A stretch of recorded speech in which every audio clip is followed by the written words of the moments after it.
Welcome back to the Edgewater Avenue YouTube channel. My name is Katie Fredrickson, and today we have another long overdue video, how to make a swimsuit entirely on a sewing machine. So usually I use my overlock machine, also called a serger, to make swimwear, and typically that's what you'll see me doing. However, one of the most common questions that comes up is, do you need a serger? And the answer to that, luckily, is no. Ideally, you'd have both a serger and a regular sewing machine. However, I think that if you need to choose one, you should start with the regular sewing machine. So that's what we're gonna do today. Let's go through and make a swimsuit entirely on a sewing machine. Today, we're gonna be making the Logan one piece. If you'd like to check that out, there is a PDF pattern available now at edgewaterab.com.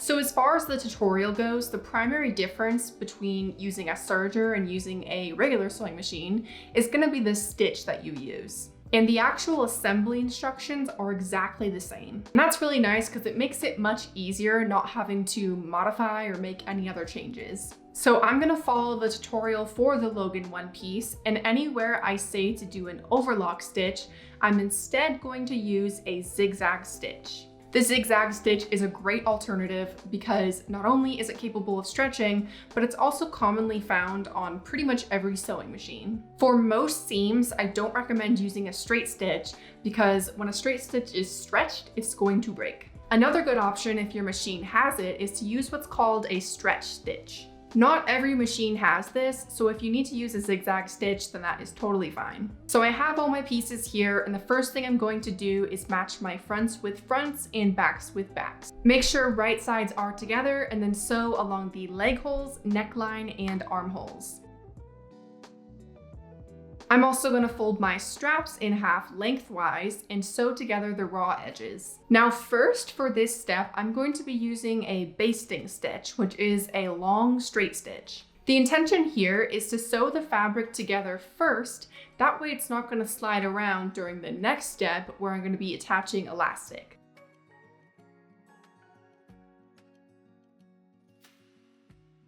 Now you might remember me mentioning that a straight stitch is not going to be good because it's going to break, and that is true. So with this basting stitch, you do need to make sure you either remove it with a seam ripper or break it. And if you want to avoid the confusion, you can just go straight to a zigzag stitch for this step. I just find it easier using a basting stitch that you can kind of line things up, and then attaching elastic next will be a lot easier. Now that we've sewn everything, we're going to attach our elastic.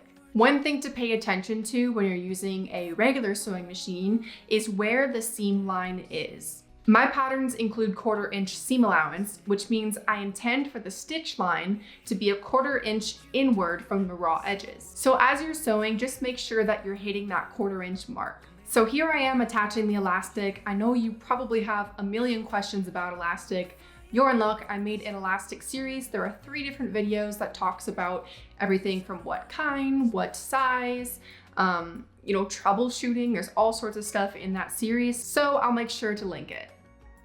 So every sewing machine is different, and so my settings won't be the same as yours, but for the stitch length, I'm using 3.0, and for the width, I'm using 6.0. This results in a pretty tight zigzag, so it's able to stretch, and it's also wide enough so it's covering over the elastic.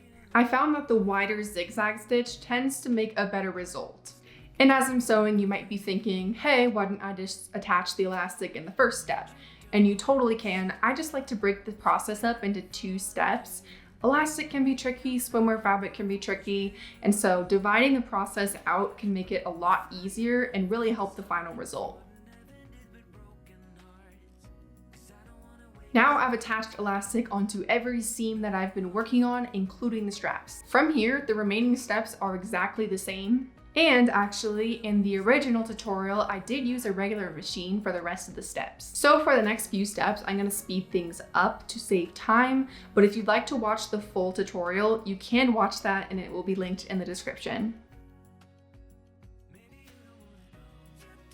One thing to note is I am using a straight stitch when I secure in the straps, as well as when I'm sewing the sides and the gusset together. These seams aren't intended to stretch, and so a straight stitch is going to be safe.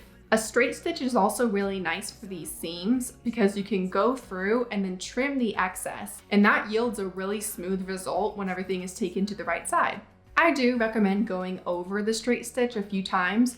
My machine actually has a secured straight stitch where it goes back and forth a few times as it moves forward. So once you've followed along with the rest of the tutorial, your Logan one piece made entirely on a sewing machine is finished.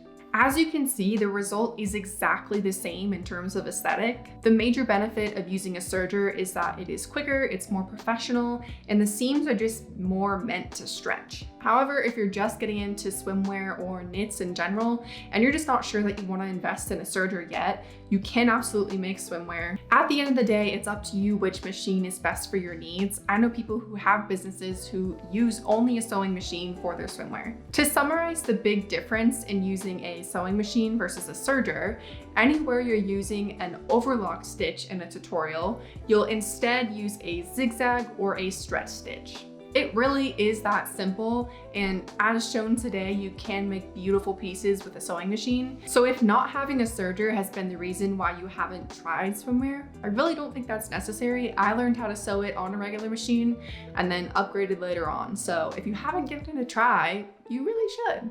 Anyways, thank you for watching this video. I hope you stick around and subscribe for some more swimwear tutorials. And I will see you next time.